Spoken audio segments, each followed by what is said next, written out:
B J ಪಿಯವ್ರು ಗೆದ್ದಿರೋದು correct. ಮೋದಿನೇ. ಮೋದಿ ಮುಂದೆ ಯಾರೂ ಇಲ್ಲ. ಒಂದು ಫಸ್ಟ್ ಮೋದಿ. ಈಗ ಅವ್ರು ಹೇಳಿದಾರಲ್ವಾ, ಯಾರೋ ಈಗ ಹೇಳಿರೋರು ಯಾರು, ಆಮೇಲೆ ನೆಕ್ಸ್ಟು ಖರ್ಗೆ ಮತ್ತು ಪರಮೇಶ್ವರ್ ಅವರು, ಅವರೆಲ್ಲ ಮೂರ್ಖರು. ಓಪನಾಗಿ ಹೇಳ್ತೀನಿ ನಾನು. ಯಾಕೆ ಗೊತ್ತಾ, ಹಿಂದೆ ಇದ್ದದನ್ನ ಈಗ ಜನ ಮುಂದೆ ಬರಬೇಕು ಅಂತ ನೋಡ್ತಾರೆ ಅಲ್ವಾ. ಮುಂದೆ ಬರೋದನ್ನ ಜನ ಇವತ್ತು SSLC ಓದಿರೋ ಹುಡುಗರನ್ನ ಹೋಗಿ ಕೇಳಿ ನೀವು, ಆ ಹುಡುಗ ಕೂಡ ಹೇಳ್ತಾನೆ ಏನೋ ಹಿಂದೆ ಇದ್ದದ್ದು ಸರಿ ಇಲ್ಲ ಅಂತ ಹೇಳ್ತಾರೆ. ಹಂಗೆ ಇದನ್ನ ಯಾರು ಹೇಳಿರ್ತಾರ ಇವರೆಲ್ಲ ಸತಮೂರ್ಖರು ಅಂತ ನಾನು ಓಪನಾಗಿ ಹೇಳ್ಬೋದು, ದಡ್ರು ಅಂತಲೂ ಹೇಳ್ಬೋದು. ಯಾಕೆ ಅಂತಾರೆ, ಅವ್ರಿಗೆ ಪರಿಜ್ಞಾನ ಇಲ್ಲ. ಪರಿಜ್ಞಾನ ಇಲ್ಲ ಅಂದರೆ ಅವರು ಏನು ತಿಳುವಳಿಕೆ ಇಲ್ಲ. ಆಯ್ತಪ್ಪ ಮಾಡುವ ಇದನ್ನ. MLA ಎಲೆಕ್ಷನಲ್ಲಿ ಎಷ್ಟು ಬಂತು ಕಾಂಗ್ರೆಸ್ಸು? ಆವಾಗ ಬೇಕಾಗಿರಲಿಲ್ವ ಇದು? ಕರ್ನಾಟಕದಲ್ಲಿ ಈಗ 3 ಗೆದ್ರಲ್ಲ, ಆವಾಗ ಅದು ಸರಿ ಇತ್ತಾ? ಹಾಂ ಏನು ಸರ್, ಈಗ ಏನೇನು ಮಾಡ್ತಾಯಿದ್ದಾರೆ ಹೇಳಿ, ಏನೇನು ಮಾಡ್ತಾಯಿದ್ದಾರೆ ಹೇಳೀಗ. ಹಾಂ, ಈ ಜಮೀನು ನಂದು ಅಂದರೆ ಅವ್ರದ್ದೇ. ಯಾಕೆ? ಅದು ಕಾನೂನು ಸರಿನಾ? ಅದು ಮಾಡಿರೋ ಸರಿನಾ? ತಪ್ಪೇನೆ. ಇವಾಗ ಜನ ಮುಂದರಿತಾ ಇದ್ದಾರೆ. ಮುಂದೆ ಹೋಗ್ಬೇಕು ಹೊರತು ಹಿಂದಕ್ಕೆ ಹೋಗ್ಬಾರ್ದು, ತಿರುಗಿ ನೋಡಬಾರ್ದು ಹಿಂದಕ್ಕೆ. ಮುಂದೆ ಯಾಕೆ ಹೋಯ್ತಾ ಇರಬೇಕು? ಯುದ್ಧಕ್ಕೆ ಹೋದಾಗ ನುಕ್ಕೊಂಡು ಹೋಯ್ತಾ ಇರಬೇಕು. ಮೋದಿ ಹೋಯ್ತಾ ಇದ್ದಾರೆ, ಅವ್ರ ಹಿಂದೆ ಹೋಗ್ಬೇಕು. ಸರಿಯಾದ ದಾರಿಯಲ್ಲಿ ಹೋಗೋರು ಯಾರು ಆಗಲಿ, ಮೋದಿನೇ ಆಗಲಿ, ಖರ್ಗೆ ಆಗಲಿ, ಪರಮೇಶ್ವರರೇ ಆಗಲಿ, ಯಾರಾಗಲಿ ಸರಿಯಾದ ದಾರಿಯಲ್ಲಿ ಹೋಯ್ತಾರೋ ಅವ್ರ ಹಿಂದೆ ಹೋಯ್ತಾ ಇರಬೇಕು. ಮೋದಿ ಮಾಡಿರೋದು ಸರಿಯಿಲ್ಲ ಅಂತಂದರೆ ಇಡೀ ಕಂಟ್ರಿ 7-8 ಕಂಟ್ರಿಗಳು ಅವ್ರನ್ನ ಅಪ್ರಿಷಿಯೇಟ್ ಮಾಡ್ತಾರೆ. ಏನೋ ಕರ್ನಾಟಕದವ್ರು ಒಬ್ಬರು ಮೋದಿ ಸರಿಯಿಲ್ಲ ಅಂದ್ಬಿಟ್ರೆ ಏನು ಸರ್, ಅದ್ರ ಅರ್ಥ ಏನು? ಯಾರೋ ಕಾಂಗ್ರೆಸ್ ಅವರು ಅದೇ ಅರ್ಥ ಇಲ್ಲ ಅಂತ ಹೇಳಿದ್ನಲ್ಲ. ಈಗ ಏನು ಉದ್ದೇಶ ಇರ್ಬೋದು ಅಂತ ಅದರಿಂದ? ಯಾವುದು ಉದ್ದೇಶ ಈ ಥರ ಎಲ್ಲ ಹೇಳೋದಕ್ಕೆ BJP ಮೇಲೆ? ಅದು ಅವ್ರನ್ನೇ ಕೇಳ್ಬೇಕು ನೀವು. ನಿಮ್ಗೇನು ಅನ್ಸುತ್ತೆ ಅಂತ? ನಾವು ಮೋದಿ ಮಾಡೋದು ಸರ್ ಕರೆಕ್ಟು. ಮೋದಿ ನಂಬರ್ 1, ಪ್ರಧಾನಿ ನಂಬರ್ 1 ಅಂಥವರೇ ಇರಬೇಕು. ಇನ್ನು ಮುಂದೆನೂ ಬರಬೇಕು. EVM ಮಿಷಿನ್ ಅದೆಲ್ಲ ಮ್ಯಾನಿಪುಲೇಟ್ ಮಾಡೋಕ್ಕಾಗಲ್ಲ ಅಂತೀರ? ಮಾಡಬಾರ್ದು. ಯಾಕೆ ಮಾಡಬೇಕು? ಏನು ಮಾಡ್ತಾ ಇದ್ದಾರೆ ಈಗ ಆಲ್ರೆಡಿ, ಅದು ಕರೆಕ್ಟಾಗಿ ಹೋಯ್ತಾ ಇದೆ. ಆ ದಾರಿಲಿ ನಾವು ಹೋಗ್ಬೇಕು. ಅದು ಸರಿ ಇಲ್ಲ ಅಂತಂದರೆ ಅದು ನಮ್ಮಂಥ ದಡ್ರು ಯಾರೂ ಇಲ್ಲ. ಈಗಾಗಲೇ ನಾವು ದಡ್ರಾಯ್ತಾ ಇದ್ದೀವಿ, ಇನ್ನೂ ದಡ್ರಾಗಬೇಕಾ? ನಮ್ಮ ಆಸ್ತಿ, ನಮ್ಮ ತಾತನ ಆಸ್ತಿ, ನಮ್ಮ ಮುತ್ತಾತನ ಆಸ್ತಿ ಎಲ್ಲನೂ ಬಿಟ್ಕೊಡ್ತಾ ಇದ್ದೀವಿ, ಇನ್ನೂ ದಡ್ರಾಗಬೇಕಾ ನಾವು? ಹೇಳಿ. ಸರಿ ಇಲ್ಲ ಅನ್ನೋದಕ್ಕೆ ಯಾರೋ ಡೆಲ್ಲಿ ಅವರು ಯಾರು ರಾಜೀವ್ ಗಾಂಧಿನೋ ಅವ್ರ ಹೆಸರೇನು ಪ್ರಧಾನಿ ಆಗಬೇಕು ಅಂತಿದ್ರಲ್ಲ, ರಾಹುಲ್ ಗಾಂಧಿ. ಅವ್ರು ಮಾತಾಡೋದೆಲ್ಲ ಕರೆಕ್ಟೇನಾ? ಮಾತಾಡೋದೆಲ್ಲ ಕರೆಕ್ಟಾ ಸರ್? ಮೋದಿನೇ, ರಾಹುಲ್ ಗಾಂಧಿನೇ, ಖರ್ಗೆನೇ, ಪರಮೇಶ್ವರರೇ.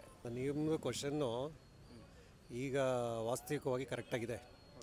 ಹೇಗೆ ಅಂದರೆ ನಾವು ಗೆದ್ದರೆ ನಾವೇನು ಮಾತಾಡೋಕ್ಕೆ ಹೋಗಲ್ಲ, ಬೇರೆಯವ್ರು ಗೆದ್ದಾಗ ನಾವು ಮಾತಾಡೋಕ್ಕೆ ಹೋಗ್ತೀವಿ ಅಂಥ ಪರಿಸ್ಥಿತಿ ಬಂದ್ಬಿಟ್ಟಿದೆ.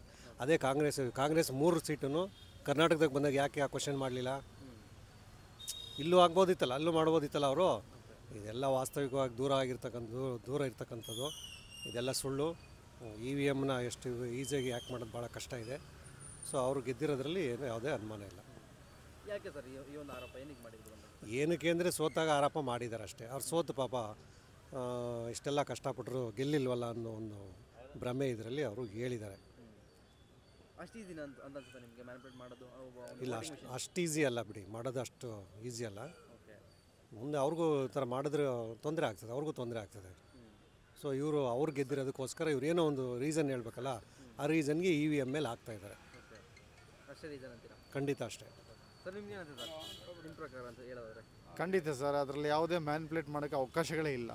ಯಾಕೆ ಮುಂಚೆ ಅಂದರೆ ಅದಕ್ಕೆ ಮುಂಚೆನೇ ಚುನಾವಣಾ ಏಜೆಂಟ್ಗಳನ್ನ ಕರೆಸಿ ಆ ಮೆಷಿನ್ಸ್ಗಳಲ್ಲಿ ವೋಟಿಂಗ್ ಹೇಗಾಗುತ್ತೆ ಅನ್ನೋದನ್ನ ಅದೆಲ್ಲ ತೋರಿಸಿನೇ ಅವ್ರಿಗೆ ಅದ್ರ ಮುಂದೆ ವೋಟಿಂಗ್ 0 ಮಾಡಿಸೇನೆ ಸ್ಟಾರ್ಟ್ ಮಾಡೋದು. ಮತ್ತು ಮತದಾನ ಆರಂಭ ಆಗೋಕ್ಕೆ ಮುಂಚೆನೂ ಕೂಡ ಆ ಏಜೆಂಟ್ರ ಮುಂದೆನೇ ಕೂರಿಸಿ ಮತದಾನ ಯಾರಿಗೂ ಆಗಿಲ್ಲ ವೋಟಿಂಗು ನೋಡಿ ಅಂತೇಳಿ, ಎಲ್ಲವೂ 0 ಇದೆ ಅಂತೇಳಿ ಪ್ರತಿಯೊಂದು ಕೂಡ ಚೆಕ್ ಮಾಡಿ ಮಾರ್ಕ್ ಪೋಲ್ ಮಾಡೇ ವೋಟಿಂಗ್ ಸ್ಟಾರ್ಟ್ ಮಾಡೋದು. ಅಲ್ಲಿ ಮಾಡಾದ್ಮೇಲೆ ಕೂಡ ಮಾಡಲಿಕ್ಕೆ ಅವಕಾಶನೇ ಇಲ್ಲ. ಮತ್ತು ಅಲ್ಲಿಗೂ ನೆಟ್ ಕನೆಕ್ಷನ್ಸ್ ಏನೂ ಇರೋದಿಲ್ಲ, ಅದು ಆಫ್ಲೈನಲ್ಲಿ ಮಾಡುವಂಥದ್ದು. ಹಾಗಾಗಿ ಇಲ್ಲಿ ಆ ಬೂತ್ನಲ್ಲಿ ಎಲ್ಲಿ ಮ್ಯಾನಿಪುಲೇಟ್ ಮಾಡೋಕ್ಕೆ ಅವಕಾಶಗಳು ಎಲ್ಲಿ ಬರುತ್ತೆ? ಅದು ಅಸಾಧ್ಯ.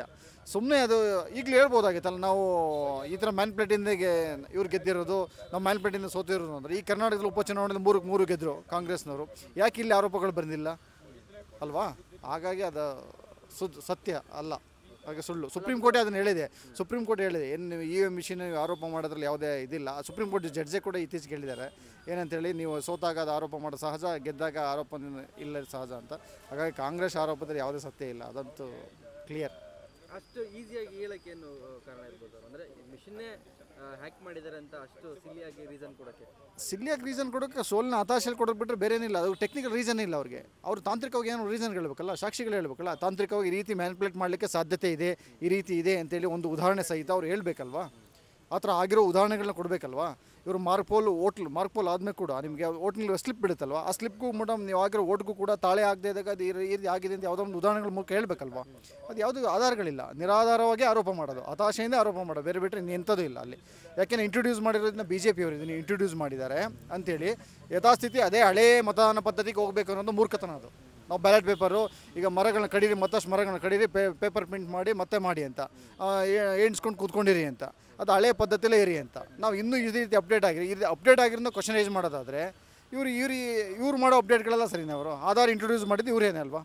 ಅದರಲ್ಲಿ ಏನು ನ್ಯೂನತೆಗಳಿದೆ ನನ್ನ ಈ BJP ಏನು ಮಾಡಿದರೆ ಅಪ್ಡೇಟ್ ಮಾಡ್ತಾ ಹೋಗಿದ್ದಾರೆ ಅಷ್ಟೇ, ಅದರಲ್ಲಿ ಇನ್ನೇನಿಲ್ಲ. ಇಲ್ಲ ಅದ್ರ ಬಗ್ಗೆ ಸುಪ್ರೀಂ ಕೋರ್ಟು ಸುಪ್ರೀಂ ಕೋರ್ಟ್ ಆ ಥರ ಯಾವುದೇ ಸಾಧ್ಯತೆಗಳಿಲ್ಲ, ಹಾಗೆ ತಿರ್ಸ್ಲಿಕ್ಕೆ ಆಗೋದಿಲ್ಲ, ತಿರ್ಸ್ಲಿಕ್ಕೆ ಬರೋದು ಇಲ್ಲ, ತಿರ್ಚಿದ್ರೆ ನಡೆಯೋದು ಇಲ್ಲ ಅಂಥೇಳಿ ಸುಪ್ರೀಂ ಕೋರ್ಟೇ ಆದೇಶ ಆಗಿರೋದ್ರಿಂದ ಅದು ಚುನಾವಣಾ ಆಯೋಗ ಅದನ್ನೆಲ್ಲ ಸಂಪೂರ್ಣ ಅದ್ರ ಬಗ್ಗೆ ಇಲ್ಲ ಅಂಥೇಳಿ ಇದು ಮಾಡಿದೆ. ಅದು 100ಕ್ಕೆ 100 ಸುಳ್ಳು. ಅದು ಅವರವರು ಈಗ ಗೊತ್ತಲ್ಲ, ಸೋತವರು ಏನೋ ಒಂದು ಅವ್ರು ಮರೆ ಮಾಚ್ಕೋಬೇಕು, ಮತ್ತು ಅವ್ರದ್ದು ಏನೋ ಒಂದು ಸ್ಟೇಟ್ಮೆಂಟ್ ಅಂತ ಇರಬೇಕು. ಹಾಗಾಗಿ ಏನೋ ಒಂದು ಅವ್ರ ಖುಷಿಗೆ, ಸಂತೋಷಕ್ಕೆ, ಸಮಾಧಾನ ಕೇಳ್ಕೊಂಡಿರ್ತಾರೆ.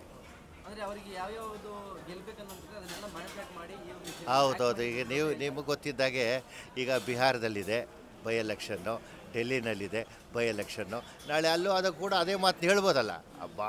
ಅಖಂಡ ಭಾರತದಲ್ಲಿ ಎಲ್ಲೇ ಚುನಾವಣಾ ನಡೆದರೂ ಕೂಡ ಸೋಲತ್ತಾಗ ಇವರು ತಿರ್ಚವ್ರೆ ಎಷ್ಟು ದಿನ ಹೇಳಲಿಕ್ಕಾಗುತ್ತೆ, ಎಷ್ಟು ದಿನ ಹೇಳಲಿಕ್ಕೆ ಬರುತ್ತೆ, ಎಷ್ಟು ದಿನ ಕೇಳಲಿಕ್ಕೆ ಸಾಧ್ಯ.